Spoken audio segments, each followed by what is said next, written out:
DM Avinash Singh और SSP Anurag Arya ने उर्स से आला हजरत और कावड़ यात्रा को शांतिपूर्ण ढंग से संपन्न कराने के लिए पीस कमेटी की बैठक कर सुरक्षा, ट्रैफिक और कानून व्यवस्था को लेकर सख्त निर्देश दिए। डीजे की ऊंचाई 12 फीट से अधिक न रखने, परंपरागत मार्ग से ही जुलूस निकालने, अफवाहों से बचने और कावड़ मार्गों को दुरुस्त करने के निर्देश दिए गए हैं। भ्रष्टाचार के खिलाफ बड़ी कार्रवाई करते हुए बरेली एंटी करप्शन टीम ने बदायूं से एंटी पावर थेफ्ट थाने में तैनात दरोगा कृष्णपाल सिंह को 6000 रुपए की रिश्वत लेते हुए रंगे हाथ गिरफ्तार कर लिया। आरोप है कि दरोगा बिजली चोरी के मुकदमे में आरोपी को जेल न भेजने और केस का निस्तारण करने के नाम पर रिश्वत मांग रहा था।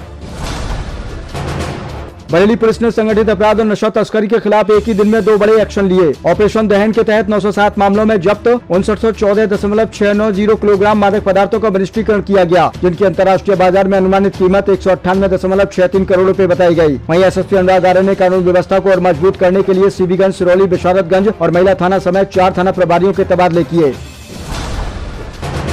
शादी और पुलिस में नौकरी दिलाने का झांसा देकर यौन शोषण करने के आरोप में सिरौली थाने में तैनात दरोगा नरेश बाबू को एसएसपी अनुराग आर्य ने निलंबित कर दिया है। महिला ने खुद को दरोगा की दूसरी पत्नी बताते हुए एसएसपी और एडीजी को कई फोटो और वीडियो सहित अन्य साक्ष्य सौंपे। शिकायत में महिला ने शादी का झांसा, आर्थिक शोषण, गर्भपात कराने और परिजनों द्वारा मारपीट जैसे गंभीर आरोप लगाए हैं। पीलीभीत जिले के न्यूरिया थाना क्षेत्र के टनकपुर हाईवे पर मंगलवार देर रात हुए भीषण सड़क हादसे में बाइक सवार 2 युवकों की मौत हो गई। ग्राम सोड़ा निवासी 28 वर्षीय रंजीत सोनकर और 25 वर्षीय अरविंद राजपूत किसी काम से न्यूरिया आए थे और देर रात घर लौटते समय रामजानकी पेट्रोल पंप के पास अज्ञात तेज रफ्तार वाहन ने उनकी बाइक को टक्कर मार दी। हादसे में दोनों की मौके पर मौत हो गई।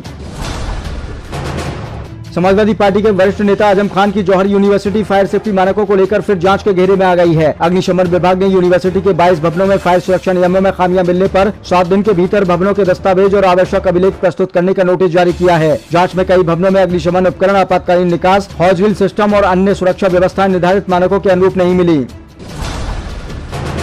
मुख्यमंत्री योगी आदित्यनाथ ने चित्रकूट में 951 करोड़ की 124 विकास परियोजनाओं का लोकार्पण और शिलान्यास किया। उन्होंने कहा कि चित्रकूट को डिफेंस इंडस्ट्रियल कॉरिडोर, पर्यटन और एक कनेक्टिविटी का बड़ा केंद्र बनाया जाएगा। इस दौरान राम मंदिर चौड़ावा विवाद पर विपक्ष के आरोपों का जवाब देते हुए मुख्यमंत्री ने कहा कि मामले में एसआईटी जांच और एफआईआर दर्ज हो चुकी है, इसलिए पूरे ट्रस्ट को बदनाम करना उचित नहीं है। समाजवादी पार्टी के राष्ट्रीय अध्यक्ष अखिलेश यादव ने राम मंदिर चौड़ावा विवाद और लखनऊ झांसी में ईडी की कार्रवाई को लेकर भाजपा सरकार पर तीखा हमला बोला। उन्होंने दावा किया कि राम मंदिर से जुड़े कथित चौड़ावा विवाद से देश और विदेश में रहने वाले सनातन समाज की भावनाएं आहत हुई हैं और इससे निवेशकों का भरोसा भी प्रभावित हो सकता है। ईडी की कार्रवाई पर उन्होंने आरोप लगाया कि जांच एजेंसियां चयनात्मक कार्रवाई कर रही हैं।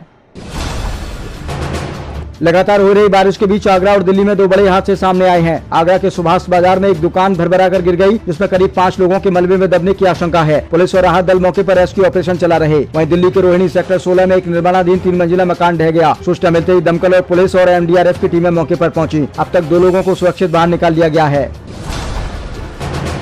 टीआरएस लेजिस्लेटिव रिसर्च की जून 2024 से अप्रैल 2026 तक की रिपोर्ट में मैनपुरी सांसद डिम्पल यादव आगरा मंडल के सांसदों में सबसे सक्रिय नजर आईं। डिम्पल यादव ने 81% उपस्थिति दर्ज कराई, 9 बहसों में हिस्सा लिया और 19 सवाल पूछे। मथुरा सांसद हेमा मालिनी की उपस्थिति 39% रही, लेकिन उन्होंने 7 बहसों में भाग लेने के साथ सबसे ज्यादा 25 सवाल उठाए। वहीं फिरोजाबाद सांसद अक्षय यादव की उपस्थिति 79 रही, लेकिन उन्होंने सिर्फ 1 बहस में हिस्सा लिया और सदन में कोई प्रश्न नहीं पूछा।